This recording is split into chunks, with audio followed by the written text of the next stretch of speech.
At least 8 people, including 3 United Nations personnel, have been killed in anti-UN protests in the Democratic Republic of Congo's eastern city of Goma.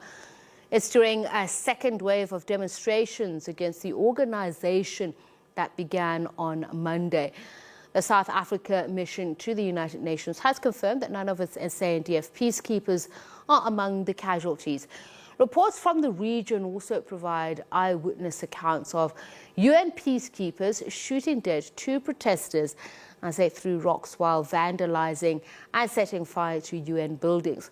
The demonstrations were called by the youth wing of the country's ruling party that accused the peacekeeping mission, MONUSCO, of failing to protect civilians against militia violence. Hundreds of protesters scaled the perimeter wall, smashed windows and looted valuables, while helicopters airlifted UN staff from the premises and security forces fired tear gas in a bid to disperse them. MONUSCO is currently the second largest UN peacekeeping force in the world after South Sudan, with around 15,000 personnel. But despite its size, longevity and expanse, it's come under fierce criticism for failing to keep the peace. They are tear-gassing us because we came to say that MONUSCO does not help us. They've been in Congo for 22 years and nothing works. We came to demand our rights, but they shoot us with tear gas.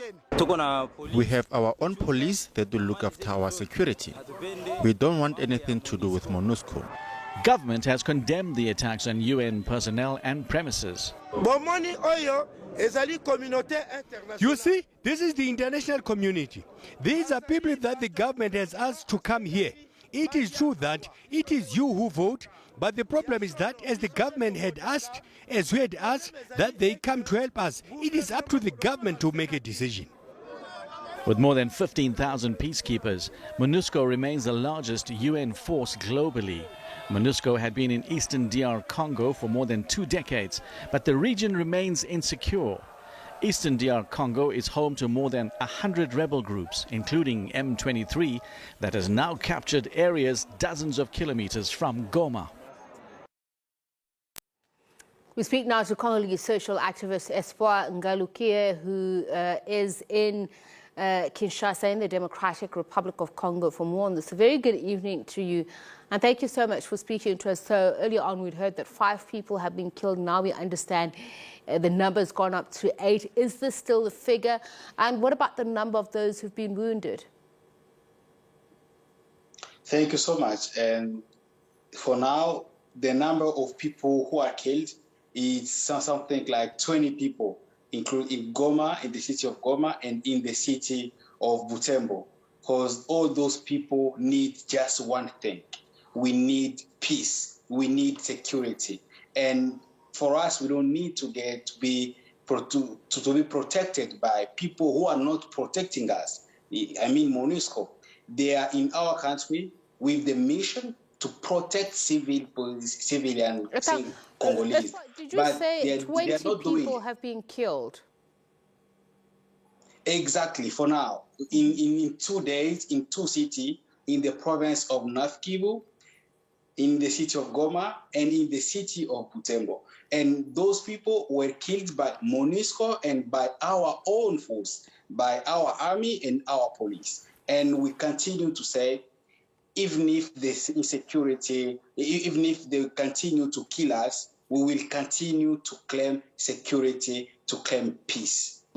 What is the situation as we speak? For now, the situation is tonight. The situation, people are calm, everyone returned at home. But tomorrow morning, people will continue the public demonstrations. And for us, we continue to call people to be peaceful, to be non-violent, and to continue the main fight. And the main fight is to claim security, peace, and the departure of the MONUSCO who are in our country without doing anything. They have a mission, they have logistics, they have money, they have people, but they are not doing their job that they are supposed to do. I mean, to protect civilians. And they are here just to count people who are killed.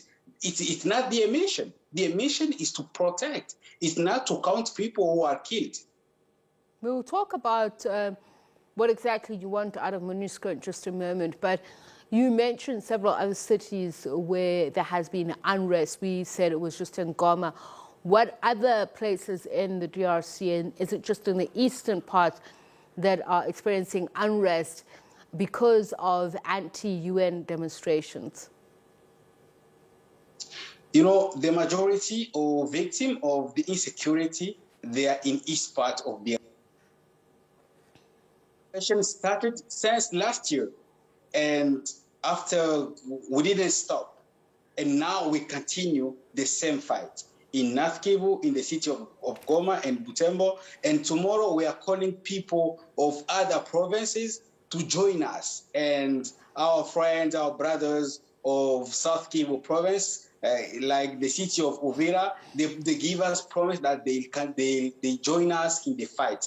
And we are calling people around the country to do the same thing, to fight peacefully, to claim peace, to claim security, and to show the international community that what is happening now in DRC, it concerns everyone around the globe. People who are killed in Ukraine, they are not human, and those who are killed in Congo, they are not only numbers. All those people who are killed, they are human, and they have to be respected and protected.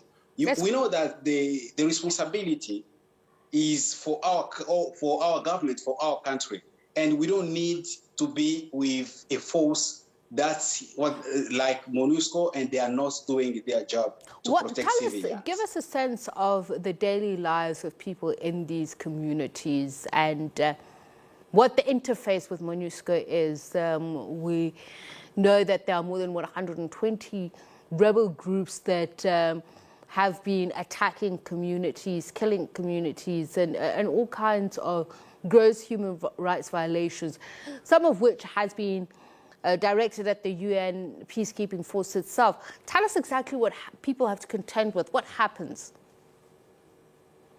So in the east part of the DRC, we have main kinds of insecurity.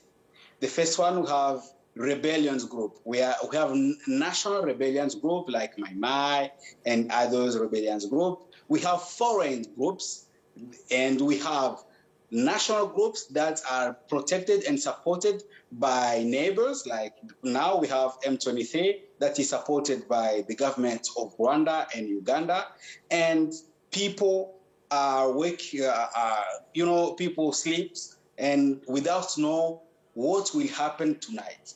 Once I wake up, we don't know if I'll be the next victim. And we usually see MONUSCO, they have cars, they have guns, they have everything to protect citizens, but they've never attacked any group, any armed group. And you know, about the seventh chapter of UN, they have an obligation to attack, but for them, they've never attacked. And it's not easy. And, you know, even our government, they are very irresponsible. We know that our government, they are very irresponsible, and they are selling our security to foreign countries and to foreign forces. And we need to be more demanding towards our leaders, in the international community, to make them accountable to citizens. Without being accountable to us, we'll never have peace. So the government spokesperson Patrick Muyaya, I believe he says that they are going to take stock of the process of withdrawing MONUSCO, and that has already begun. Can you confirm that this is true? And as you mentioned, the issue of the mandate has been something that's been argued by some of the peacekeeping forces to say they are there to defend, protect. In some cases, they're not even allowed to fire at the aggressors, but you say this is not necessarily the case. So if the UN peacekeeping mission leaves the DRC, doesn't that create a vacuum, another vacuum of insecurity? You know what the Minister Patrick Muyaya said, he's not the first to speak like that. He's just one of other authorities who are speaking like that. And for us, they are just words, and we don't care with words. It's very much words like that, and we don't need those words to continue in our ears. And if MONUSCO go out, the insecurity will stay the same. But actors who are able to bring us peace, to bring us security, they'll stay just one: our army, our government. The international community will be out, and once MONUSCO is out, we'll continue to be more demanding toward leaders, toward the national government, toward the president of the Democratic Republic of Congo, because it's his obligation to give us peace and security. It's not a favor; it's our right. It's his duty. And if MONUSCO go out, anything will change. Without MONUSCO. All right, we're going to have to leave it there. Unfortunately, our line is breaking up there. We were speaking to DRC's social activist Espoir Ngalukia, speaking about the anti-UN protests in several cities in the Democratic Republic of Congo. In the eastern region at the moment, he says 20 people have been killed thus far, but they are calling on other provinces of the DRC to take up the fight.